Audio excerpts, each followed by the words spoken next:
You've got questions, we've got answers. Welcome to the Therapist Question Box, where trauma-trained therapists tackle real questions from real people. I'm your host, Lindsay, bringing you grounded insights you can actually use, brought to you by Therapy Utah.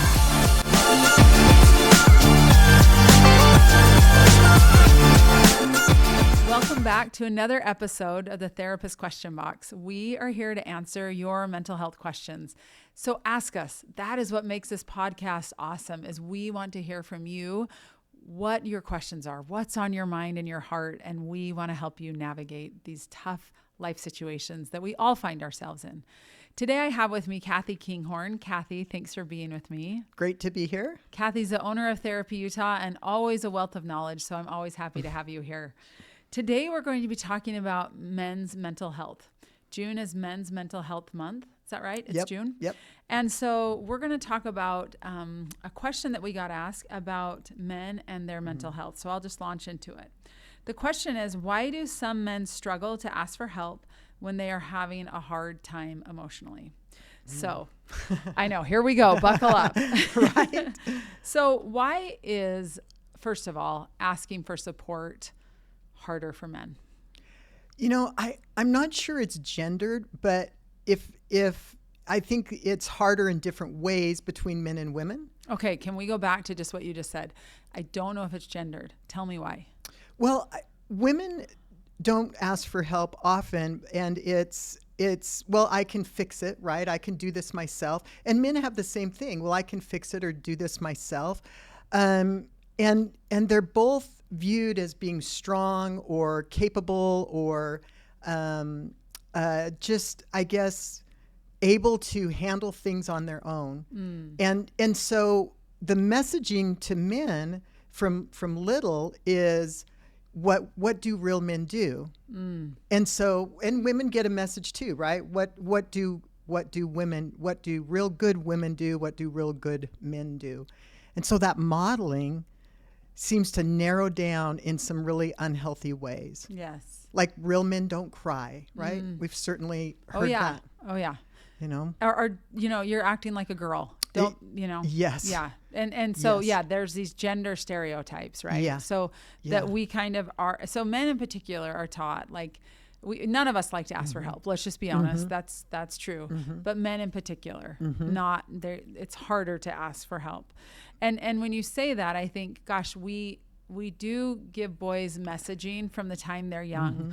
You know, you got hurt on the football field, go rub dirt in it, get back on the field. Yep. You're fine. Yep. It's fine. Yep. Don't be a baby, whatever, right? We just say, get out there. And so how do we change that? Gosh, I mean, and maybe that's not the question, but really, if a man is struggling and that's been the messaging he has gotten his whole life, what do we do about that? Well, it's interesting because now that I think about the question as well, Lindsay, if you think about, well, where's the evidence that men won't ask for help, you know? I would say in the U.S., the evidence is in our suicide rates.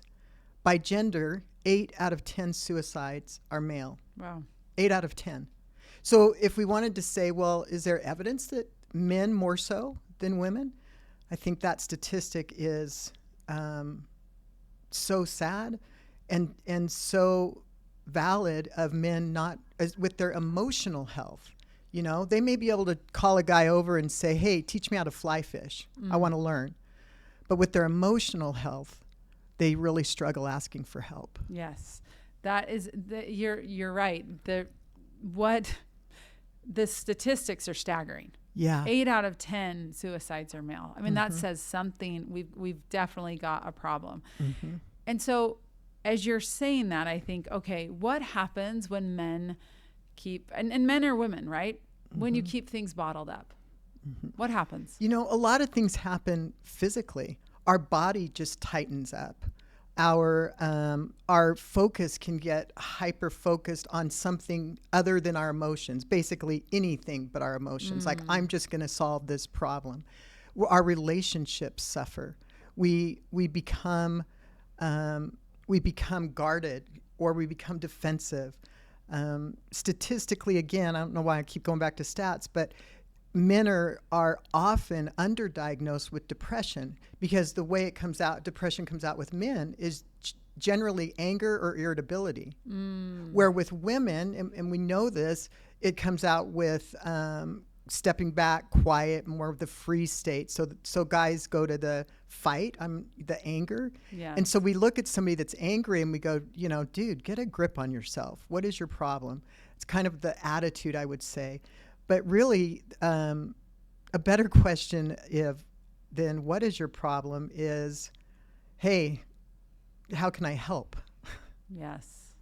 Though, as you're saying that, I think as a partner or as a child of an angry male, an angry man, it's really hard to come and say, how can I help? Yeah. Because you're like, gosh, this is like the bear. I don't want to poke the bear. So I'm going to stay away from that instead of, gosh, how can I help? Because when a person's sad, there's so much more safety in saying, how can I help? But when a person's angry, that feels threatening to us. Yeah. Right? Yeah. But I appreciate that when we can look at it and say, maybe this is actually depression showing up as anger. Right. And so we all know that anger is a secondary emotion. And so understanding there might be something more to this anger. And so asking, how can I help? What's going on for you might be really beneficial. Well, and I like to actually ask my guys, what does the anger do for you? And one of the patterns that I found, not always, but some of them realize it's the only time I feel alive. In my depression, I feel trapped. I feel a weight that I can't explain. I feel a heaviness that won't go away. And my anger allows me a moment to feel anything.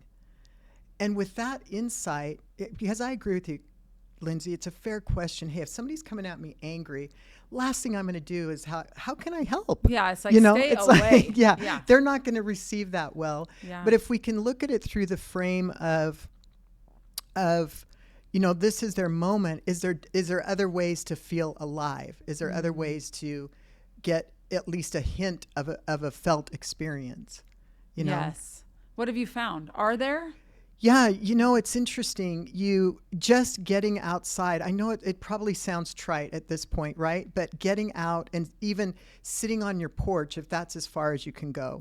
But getting outside of the familiar space you're in, maybe your workspace has no windows even. That's the worst on your mental health. But getting outside, taking a 10-minute walk, it's just been shown to allow your brain to have some relief from, if we're talking about clinical depression, the debilitating effects of that depression, just a little bit of relief from it. Wow. It is. It's funny how sometimes what feels so basic is actually the answer, right? Get outside, go on a walk, do some breathing. It's like those feel almost too easy and trite, as you said. Yeah. But frankly, they're the right answers. Yeah. They're what we need to kind of reset. I just read a book called The Comfort Crisis, and it's all about the fact that we need more difficulty in our life, actually. And so as you were talking, I thought, part of that is difficulty, meaning something to pursue, something to actually feel alive. And often we find that in nature, right? Right? Like climbing a mountain, doing the hard things. Like, I think sometimes we forget that we survived for millennia by doing hard things and getting out of our comfort zone and doing those hard things. So we may not have to do it, but actually getting outside and getting fresh air, not being in those hard, sterile lines, 90-degree walls and, angles and artificial light. Like we are not meant to be in these spaces. Not at all. That's not actually how, that's not who we now have them, and they're nice, but boy, we need to get out more and feel some of those natural feelings that we all were meant to have. Oh, absolutely. It really is a truth. And we also need, nobody really, I don't know a generation, maybe the rising one will do it, but certainly not in my generation where we taught any skills. That's right. About our emotional health. We just weren't taught it. And so what I find is a lot of times, somebody might say to his wife or his partner, something feels off. And it took them so much courage, and they thought about that so long. Maybe I should just say something. I don't know if I should. She'll overreact. I don't know if she can handle it. I'll just keep quiet. It's going to go away. They'll start just overthinking that. And they get to the point where they have the courage to say something's off, if something feels off. Most partners are not considering that there's courage behind that statement.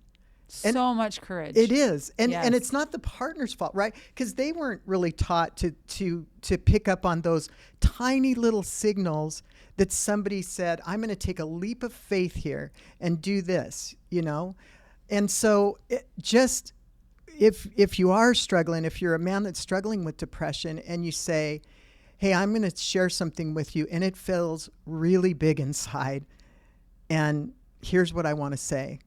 Something just feels off. Now the other person has a little more data to go by. Now they're going, okay, wait a minute. That's a different way. He's never shared with me like that before. And our immediate gut reaction is kind of, well, how can I help? What can I do? And so you even have to guide that other person. I'm going to share this. And honestly, if you could just sit with it, I don't know yet what I want you to do with it. I'm not sure. So can I throw it out there, let it land, and maybe both of us just sit with it? That can be so powerful for a couple. Well, and I think that idea of letting it land and sitting with it feels really good for everybody involved. Yeah. Not just the person sharing, but the person receiving it. Because I think there's responsibility on the person receiving it too. Like, oh gosh, what do I do now? Yeah. Now I know my partner's struggling and I don't know what to do. And I'm used to this person being the strong, steady one. And he's not right now. And that feels disconcerting. So if we can say, you don't need an answer. We don't need a solution. We just need presence. We just need you to sit with it. I mean, that feels like safety for everybody involved. Yeah, absolutely. I mean, I've had several men that are in have a good career, and their marriage is fairly strong, and they say, I'll tell my wife sometimes, I don't know if I can do this job forever, and I'm just it was a challenging week. I'm not sure this is what my life passion is. And my wife will just say, she'll panic. Like, you have to show up for work Monday. Are you just saying you're quitting? And if you're quitting, then what do you think we're going to do? We've got bills, And all of a sudden it becomes me trying to explain that I'm having a bad week. And so I learn to not say anything about my emotions, because if I say that, and in my heart, I thought she always knew I was a hard worker, that I wouldn't just leave the family, without having a financial contribution. And so we need to kind of examine our reactions to those myths in our heads 100%. about what people are sharing with us. 100%. Yes. Because I think sometimes we're afraid when somebody shows vulnerability or they're saying they're struggling, it makes us feel unsteady. I mean, I often think that we are not good at sitting with people in discomfort. Yeah. We try to solve, we try to manage, we try to tie a nice little bow around it. Yeah. And you know what? Sometimes there is not a bow to be tied. Yeah. It's like, this is messy and it's hard. And like you said, if all of a sudden, there's a man that's saying I'm struggling and his wife just goes, oh, like, who do you think you are? And now what are we going to do? And it's like, oh, that just added to it. No, thank you. Yeah. Right. So it'd be wise not to say anything. Yeah. So again, this is for the men, but it's for the women as well to say, how can you hold space and actually give an open space for a man to actually have his experience? Yes. Because it is very vulnerable and it's new territory for most men. Right. Yes, so I really appreciate you saying that, men are not taught how to do this. In fact, it's quite the opposite. Yes. And so if we can be patient and say, you know what, this is new territory for them, and it might be uncomfortable as a woman, for a woman as well. It's okay for it to be uncomfortable for everybody. We can be clunky. Yep. And yet we can still do it. Yes. That brings to mind, just you saying that, Lindsay, an example that happened actually several years ago. I was sitting behind my grandson's on the baseball field, his team, and so you could see the strikes being, or the ball being pitched pretty clear, and the ump kept calling strikes high. He was definitely, they weren't strikes. And the couple of kids went up, and then the third kid went up to bat, and it was the coach's son. And he said, "You got to swing at the high ones. He's calling them strikes. You got to swing." And so the kid goes out there, and he does not swing. 3 balls thrown high. May I remind everybody of that? It's an important distinction. It's really important in this story. And the kid didn't swing. And he came back, and his dad just grabbed him by his shirt, just got right in his face, and just was screaming at him, just yelling at him. Just, "What are you thinking? I told you what you were supposed to do." And the kid, his head was hanging. He went over to sit, and one of the kids went to give him a pat on the back, and his dad said, "Don't you comfort him. He's," and he was pretty abusive. And the kid sat on the bleacher, and another teammate just came and sat by him, didn't say a word. He just went over and sat by him. And I thought, that young man had the ability, the emotional intelligence that goes, he needs somebody to know somebody's got his back, that I'm going to just sit with you. He didn't say a word. I watched them. That young man, they didn't say anything between them. But the young man that had just been bullied by his father, his head rose, and he finally got back engaged with the game. And so, it was just a beautiful example of, one, what men go through in their childhood. Oh gosh. I see there's so much more, I believe, more sexual abuse of our young boys than we have any idea of. I would agree. And we see that in our chair. We see that. We do. And it's a space where it's not talked about yet. It's not a subject that we can almost handle as a society yet. Yep. And so we don't know what these men have dealt with, are dealing with, will deal with. We have to have compassion for the weights that they carry. That's right. Gosh, what a great example that story is.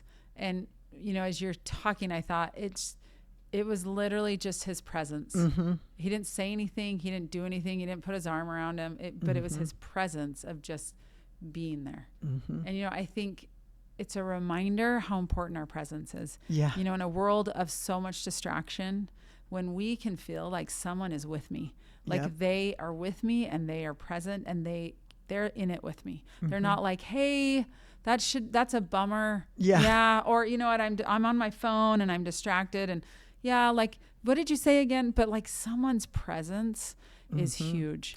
Yeah. We don't need to have the brilliant right thing to say. Just sitting next to somebody and saying, "I'm with you. I don't know the next best step, but I'm going to be here, and I'm steady." Like, that's and even huge. Asking an easy question like, if you've got a couple of males that work together every day, how's the day? Good.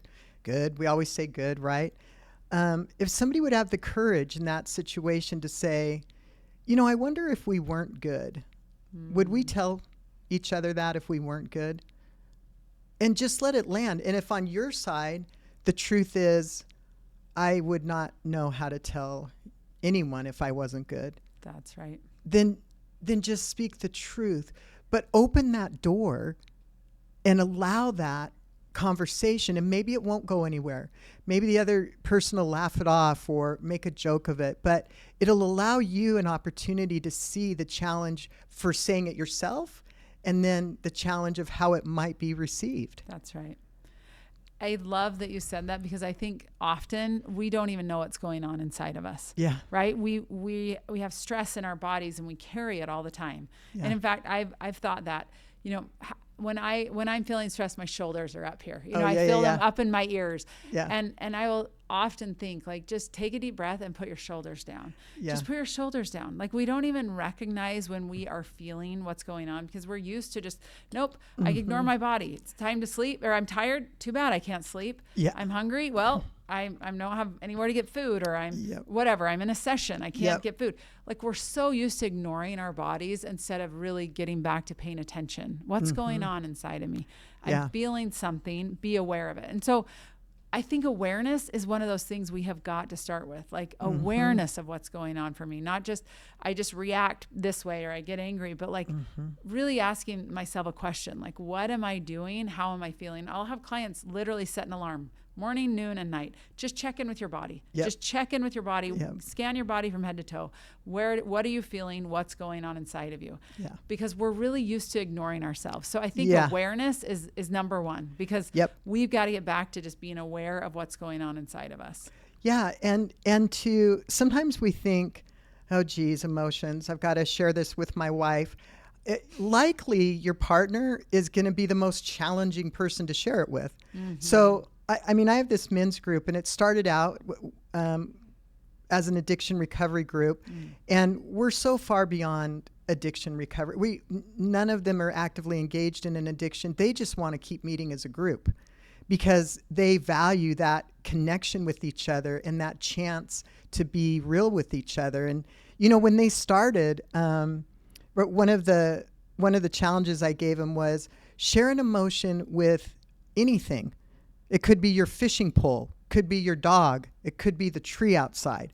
Don't go for the gold. Don't Right. share it with your spouse. That's gonna, you're just a rookie here. Don't go to the Olympics before you've done some trials, know? Sure. And so one of them had shared it with his power drill. He's like, yeah, my power drill and I had a great talk about my emotions, and it's like this first step of just saying it out loud and going, well, okay, I did just say it out loud, and then maybe you share with your easiest kid, you say, that. some days I get sideways in my head. How does that look for you? And you engage your child. So now you're teaching your child about it's okay to not be 100%. It's okay to be confused.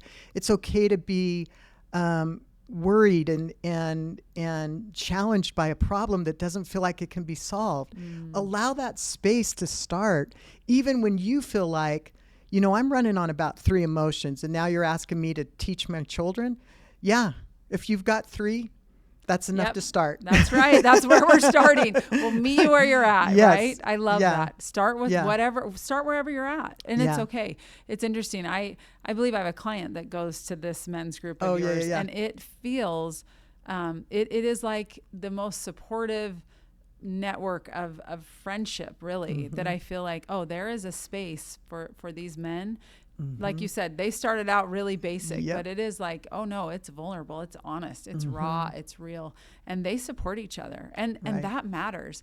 And I think, again, as women, we are naturally drawn, and we want to connect with each other. And I often think men, even being friends, sometimes can feel really vulnerable to reach out and say, hey, let's go and hit some golf balls, or let's go on a walk or a hike, or that even feels vulnerable to connect with other men, and that sometimes connecting with other women feels problematic often, right? Because it can be seen as opposite sex. That can be a problem. But men reaching out with other men can feel really vulnerable, just even doing an activity together. I think with women, that's very much like, that's what we do. We go to lunch, and women play mahjong, and they do all the things that we do, right? But to men, that can feel really challenging. And so what would you say to men to encourage them to say, men need other men to connect with. They need friends. And yes, it can feel vulnerable. What would you tell men that would say, I don't want to call up somebody. I want to text somebody and ask them to do something. Would you tell them that's important? And what advice would you give them? We don't go through any part of this journey alone. And so one thing to just start is if they could consider who in their life really made a difference. Really, maybe it really was a coach that showed up and they knew that they weren't the best player, and that coach put them in the last inning. Gosh, that's getting me emotional. Maybe it's a coach that just coached because he loved what it did for those kids. Maybe it was a teacher or a neighbor. I'm old-fashioned, but write that note. Write that note to somebody that's safe, Start where you're at. Write that note and say, hey, you may have no idea, but here's how you made a difference in my life. And so when you start there, first of all, it just allows your system to remember that somebody at one point in your life really saw you. They really saw you. And we all need witnesses to our story. And that was a witness to that part of your story. So if you can engage with that, you can also send them a text. I'll get a little bit into the century that we're in. You can send them a text. But that can help start where it's the least fearful, and then recognize that none of us will make it alone. None of us will. And so start with, like I said, your easiest friend, and just start with something simple like, when I'm having a hard day and I feel like my emotions are going to they just feel too big. I don't have a clue what to do. Whatever's honest, whatever's real on your side. Because what I hear in my sessions and what I hear in groups is often the individuals tries to reach out and it's reciprocated quickly. Like the other person goes, yeah, I don't know what to do either with emotions. I think they're all a bunch of crap, right? They might start there because that's like, totally. It's where we're at. They get in the way. They get in the way of moving forward. And so it's like, start what's really true for you. And then let it land somewhere where the possibility exists that somebody will pick that up and be the new witness to this part of your story. Gosh, as you say that, I think witnessing your story. I mean, I think that's what we do as therapists. We witness other people's story. We give them tools and we walk beside them.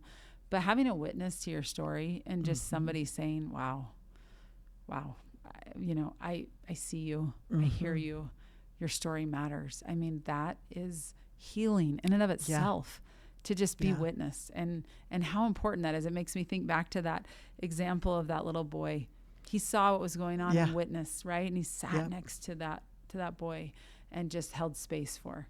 Like it is such an important reminder that when we have a witness to our story, there is healing there. Yeah, and it can slow down those decisions that that will bring on destruction to your life.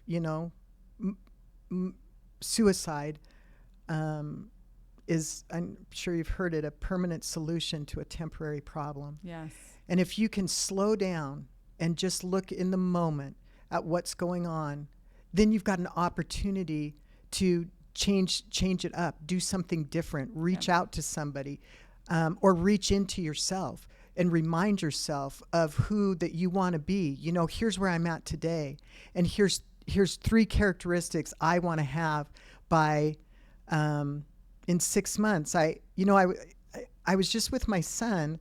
He'd come to this presentation I did, and he was and this lady at the break, she had said some very sweet things about me, and the presentation was over, and my boy was saying he's got to get back to work. The CEO was flying out, and he had to do some video work, and so he was on a time crunch. And I said, I want to just real quick introduce you to this sweet lady. So I introduced him, and Lindsay, my boy, he sat there with so much presence with this woman, like he had nowhere to go, like he could have talked to her for the next hour. And I just was watching him because I'm anxious, right? He said he had to go. He's got a time crunch. I just meant this for a minute. And I was like, my goal, I want to bring presence into my life. And so on Wednesday, we have our staffing, and I'm going to just ask the group, like, help me if you see me not present, challenge me. I want to be more present.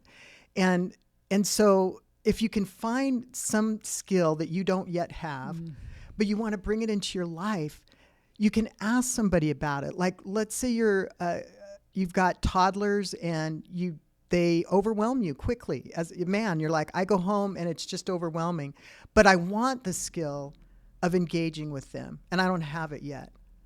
Find somebody that you can partner with and say, look, let's figure this out. I want to be that better man. I want to engage with my kids at least for 10 minutes when I get home. And so look for the parts of you that you go, you know what, I want to take a shot at improving this. I want to be better. And if you have a model, like ironically, it's my boy that modeled for me, then, look at what their skills are and see if you can just start modeling that. I love that. Like, you may not have it yourself, but look at somebody that you admire. Watch your son, right? Like, and I think that the interesting thing is when you experience it, when you experience connection, that's more than just, how you doing? I'm fine. How's your day? Fine. What's going on with work? This, that. Like, when you experience a deeper level of connection, it does feel differently. Yeah. It lands differently. It does something for our souls. It reaches something that we all need, which is, gosh, there's more to me than just these route responses, but there's something going on inside of me, and I'm working through things and dealing with things, and I'm excited about things. Like, when we are willing to give of ourselves to somebody else and it's received well, it is literally healing to our souls. Yeah. And we have to be willing, though, to actually be honest and be vulnerable and say the thing that we're going through or what's going on in our mind. And until we do that, we will not experience what that feels like. So the willingness, again, to be vulnerable and say, this is what's going on for me. This is what's hard. This is what I'm excited about. You can really feel those connecting moments. Yeah. So Kathy, is there anything else before we end that you want to make sure that our listeners hear around men and their emotions and maybe some of the struggle around that?